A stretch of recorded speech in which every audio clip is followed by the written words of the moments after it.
ছোটবেলায় আমরা অনেকেই লবণ মরিচ মাখিয়ে টক আমরা খেয়েছি, কিন্তু জানেন কি এই সাধারণ ফলে রয়েছে ভিটামিন সি, খাদ্য আঁশ এবং প্রাকৃতিক অ্যান্টিবায়োটিক।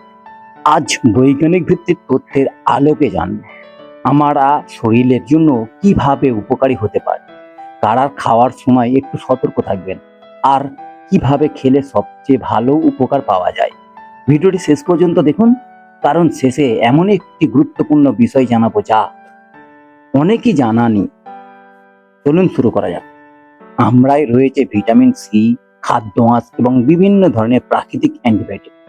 ভিটামিন সি শরীরের স্বাভাবিক রোগ প্রতিরোধ স্বাস্থ্যকে সমর্থন করতে সাহায্য করে, আর খাদ্য আঁশ হজমের জন্য উপকারী হতে পারে। এই ধরনের পুষ্টি ফলের তালিকায় আমরা একটি বিশেষ স্থান রয়েছে, কিন্তু এটাই সব নয়। হজমের ক্ষেত্রে আমরার ভূমিকা সম্পর্কেও কিছু তথ্য রয়েছে। আমরাই থাকা খাদ্য আঁশ নিয়মিত ও পরিমিত পরিমাণে খেলে হজমে সহায়তা করতে পারে। তাই অনেকেই খাবারের সঙ্গে বা পরে আমরা খেতে পছন্দ করে।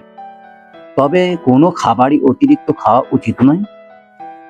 আমরাও পরিমিত পরিমাণে খাওয়া ভালো।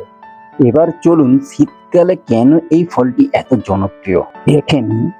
শীতকালে অনেক এলাকায় টাটকা আমড়া সহজে পাওয়া যায়। এই সব অনেকে আমরা দিয়ে আচার, চাটনি বা সালাদ তৈরি করেন। টক স্বাদের পাশাপাশি এর পুষ্টিগুণ একে প্রয়োজন করে তুলেছে। কিন্তু এখানেই শেষ নয়। এখন জানবো ভিটামিন সি কেন এত গুরুত্বপূর্ণ। শরীরের স্বাভাবিক রোগ প্রতিরোধ স্বাস্থ্যকে ঠিকভাবে কাজ করতে সাহায্য করে। এছাড়া এটি কোলাজেনের তৈরিতেও ভূমিকা রাখে। কোলাজেন আমাদের ত্বক, মাড়ি এবং শরীরের বিভিন্ন পুষ্টির জন্য গুরুত্বপূর্ণ একটি প্রোটিন। কিন্তু শুধু ভিটামিন সি এই নয়, আমরা আরও একটি উপকারী উপাদান রয়েছে। আমরাই থাকা প্রাকৃতিক অ্যান্টিবায়োটিক শরীরের কোষকে অক্সিডেটিভ স্ট্রেস থেকে সুরক্ষা দিতে সাহায্য করতে পারে। তাই বিভিন্ন ধরনের ফল ও সবজি খাওয়ার পরামর্শ দেওয়া হয়। আমরাও সেই বৈশিষ্ট্যময় খাদ্যের একটি অংশ হতে পারে। তবে মনে রাখবেন, শুধু একটি ফল কোনো রোগের চিকিৎসা নয়। সুস্থ থাকতে সুষম খাদ্য, শরীরচর্চা ও পর্যাপ্ত ঘুম জরুরি। এবার একটি প্রশ্নের উত্তর জেনে নেওয়া যাক। কাঁচা না পাকা কোন আমড়া ভালো? কাঁচা ও পাকা দুটো আমড়ায় আলাদা স্বাদ রয়েছে। কাঁচা আমড়ায় টক হওয়ার অনেকেই লবণ মরিচ দিয়ে খেতে পছন্দ করে। পাকা আমড়া তুলনামূলক মিষ্টি। যেভাবেই খান না কেন, অতিরিক্ত লবণ বা ঝাল ব্যবহার না করাই ভালো। এবার চলুন তারা আমড়া খাওয়ার সময় একটু সতর্ক থাকবেন। যাদের টক খাবার খেলেই অম্বল, গ্যাস বা পেটের অস্বস্তি হয়, তারা পরিমিত পরিমাণে খাবেন।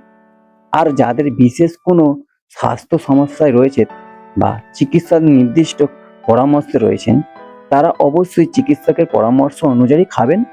কিভাবে খাদ্য তালিকায় রাখবেন? মৌসুমে সপ্তাহে কয়েকদিন পরিমিত পরিমাণে আমড়া খাওয়া যেতে পারে। কাঁচা, সালাদে বা চাটনিতে খেতে পারেন। তবে অতিরিক্ত লবণ, চিনি বা ঝাল না মিশিয়ে খাওয়াই ভালো। আজ জানলাম ছোটবেলার পরিচিত টক আমড়া শুধু সুস্বাদু নয়, এতে রয়েছে ভিটামিন সি, খাদ্য আঁশ এবং প্রাকৃতিক অ্যান্টিঅক্সিডেন্ট। তাই এইটি একটি সুষম খাদ্য তালিকার অংশ হতে পারে।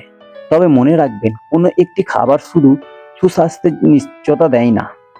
সুষম খাবার, নিয়মিত শরীরচর্চা, পর্যাপ্ত ঘুম এবং প্রয়োজনীয় চিকিৎসার পরামর্শ এই সব সমান গুরুত্বপূর্ণ। আপনার ছোটবেলার আমড়া নিয়ে কোনো মজার স্মৃতি থাকলে কমেন্টে জানাতে ভুলবেন না। ভিডিওটি ভালো লাগলে একটি লাইক দিন। আর এমন বৈজ্ঞানিক ভিত্তিক স্বাস্থ্য ও পুষ্টির ভিডিও নিয়মিত দেখতে সবুজ সংকেত চ্যানেলটি সাবস্ক্রাইব করুন। ধন্যবাদ। সুস্থ থাকুন, ভালো থাকুন।